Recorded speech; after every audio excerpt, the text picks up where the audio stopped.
Are you ready? Yes.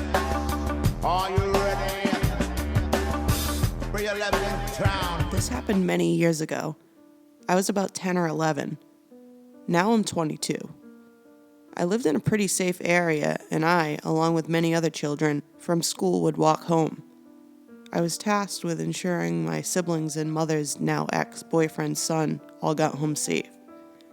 It was a warm day in early spring, and my middle sister was a few feet back with a bunch of kindergartners.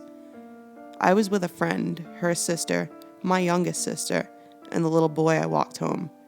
As we walked, my friend and her sister began to fight, and both ended up a few feet up the street.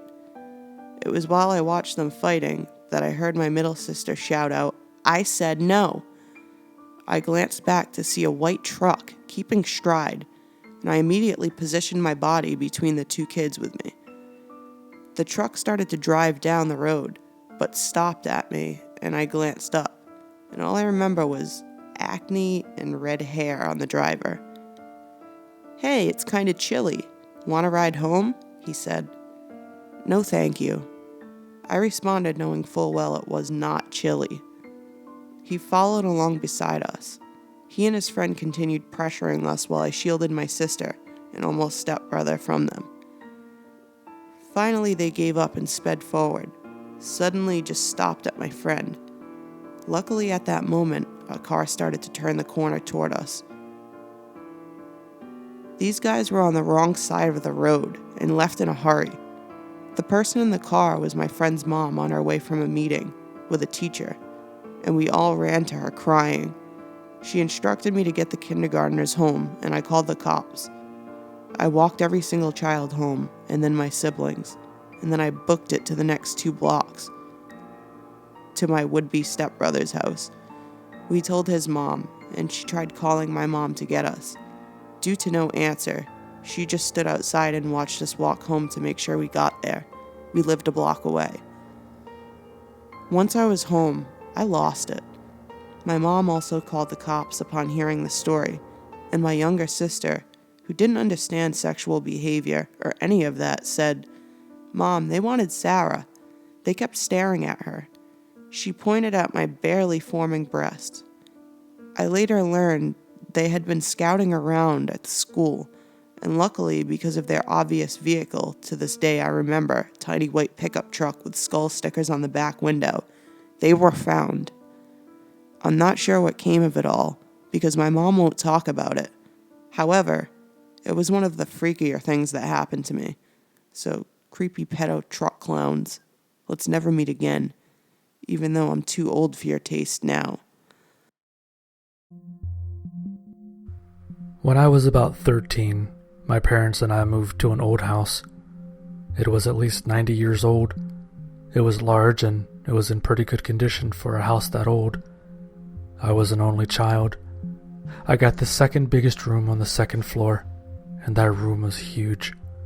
Sometimes my parents left me at home by myself for a few hours, whether they were going shopping or on a date. I always asked to stay at home. I didn't mind staying at home because I like to think of myself as responsible and trustworthy. It made me feel special. One night, at around 6 p.m. or so, my parents had to go run some errands. They were the kind of people who spent long hours out shopping for the best deals, and they used a lot of coupons on whatever they could. And I did not want to be involved in this at all, so I decided not to come. I stayed in my room and watched some TV. Then, at around 8 p.m., I got hungry and decided to get a snack. Now at this point, the house is very dark, so I grabbed my cell phone and used it as best as I can to light up the hallway, since the hallway didn't have a light. Now this was before cell phones had built-in flashlights, so I just used all the light my screen could give until I made it to the kitchen. The kitchen light had been left on by my parents. I put my phone on the counter. As I was walking to the pantry, I saw a man hunched down in the corner, by the back door. He was wearing black and red clothing, and he had long, greasy, unkempt hair. I didn't see his face because his head was facing the wall, He was holding a large knife. He didn't notice that I had spotted him. I wanted to scream, but I used my hand to cover my mouth and walked back upstairs, leaving my cell phone down there. I was not walking over to get it. We didn't have any phones upstairs, so I walked into my room, locked the door, and I hid in my closet. I started crying silently and started thinking the worst. He was going to find me and kill me. I just knew it. Then I heard someone coming up the stairs. Heavy footsteps. I felt sick and I had never been so afraid in my life. Then I heard someone open the door to my parents' room, which was 2 rooms away from mine. I then hear police sirens outside, and I hear the door being knocked on. I breathe a sigh of relief. I hear the man running back down the stairs quickly, and he's trying to open our back door. Then I hear our front door being pushed down, and I heard footsteps of 2 people coming upstairs, and they start searching our home. The police come to my room and let me know it's safe. I opened the door. I later found out that our neighbor saw this man unlocking our back door with a key and saw that he had a knife and called the police. My parents arrived a few minutes later, and my mom started hugging me and crying. The man, unfortunately, escaped. I cried, and I got no sleep that night because the man had a key. We changed the lock, but we eventually moved way out of state. I'm 23 now. I have moved past it, but there are several questions I still have. How did he get a key? Why did he want to come to our house? And what would he have done if the police showed up any later?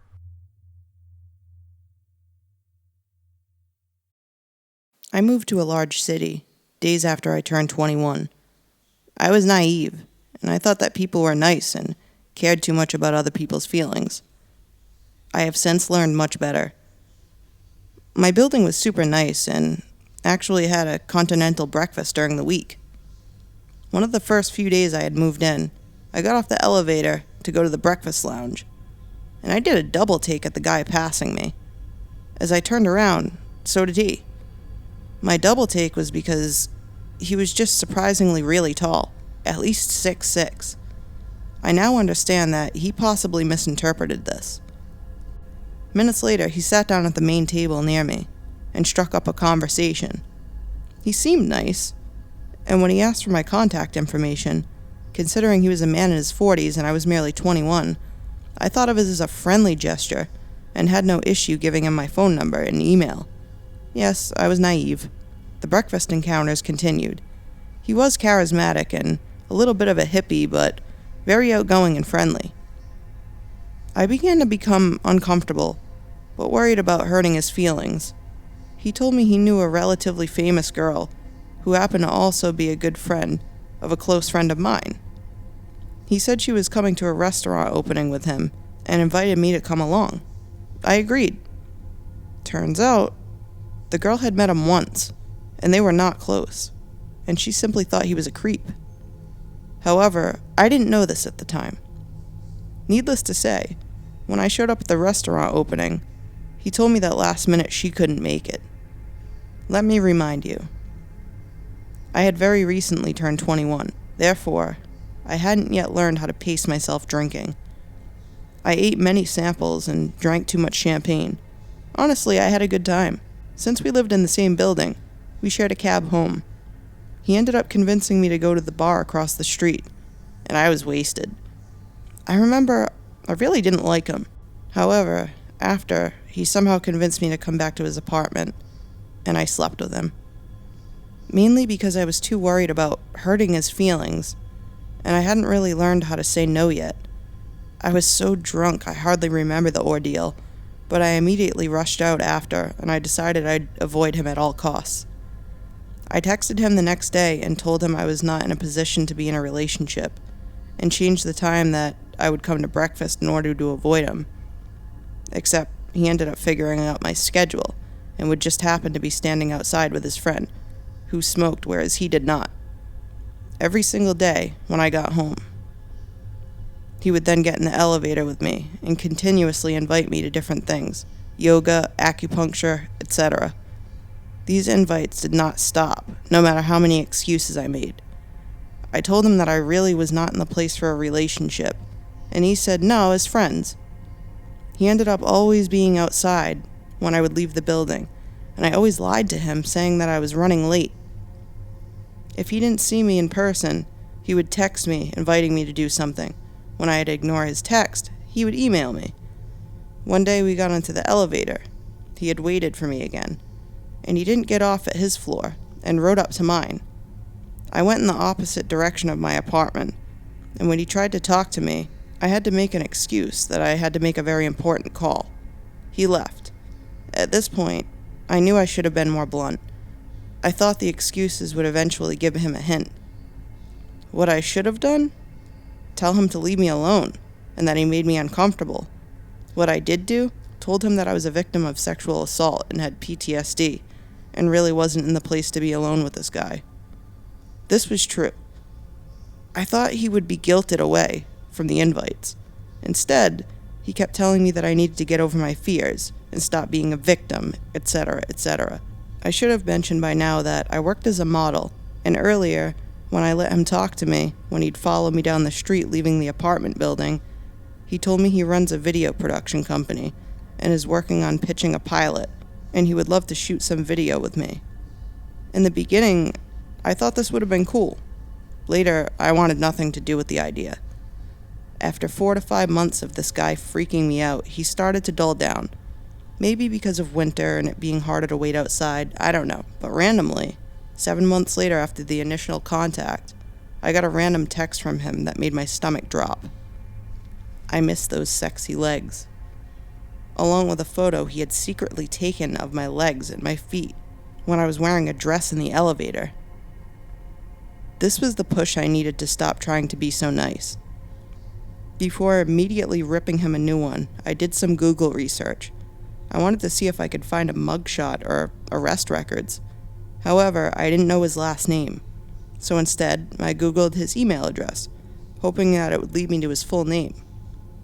What I found told me even more. I found a database that showed his email address was registered as the manager of some really low-budget porn website. I texted him and went off about how awful it was for him to secretly photograph me. Told him to delete my number and never text me again. If you see me, don't make eye contact with me. Don't speak to me. Don't even try to apologize. We are strangers. By the way, I know you run a porn website. He sent back some text saying that he only manages the website, like that makes a difference. And then some long rant about my drug problem, because I take Wellbutrin to help manage my PTSD, and how concerned he is. I repeated for him to delete my number and never speak to me again. After a year, I moved out of the building. 3 years later, last March, I moved into another building only a block away from my old one. I was cautious, and I worried about running into him on the street. Instead, my second day there, as I'm working out in my building's gym, a tall man approaches me. "Excuse me, but are you—" "Yes, and I'm very uncomfortable right now, please go." He told me how he didn't recognize me, and I repeated, I'm very uncomfortable, over and over. He apologized and left, texting me later saying that he didn't recognize me because I had lost so much weight. I weighed the same. I just couldn't believe that I had moved into this building. I told him again to delete my number and to not contact me. A few days ago, I received a text from him asking how I am, saying that he passed me on the street. I finally did what I should have a long time ago and sent him a long, nasty text explaining that I needed to be blunt because otherwise he wasn't going to get the hint, that I never wanted to be his friend, I will not change my mind, and that he freaks me out.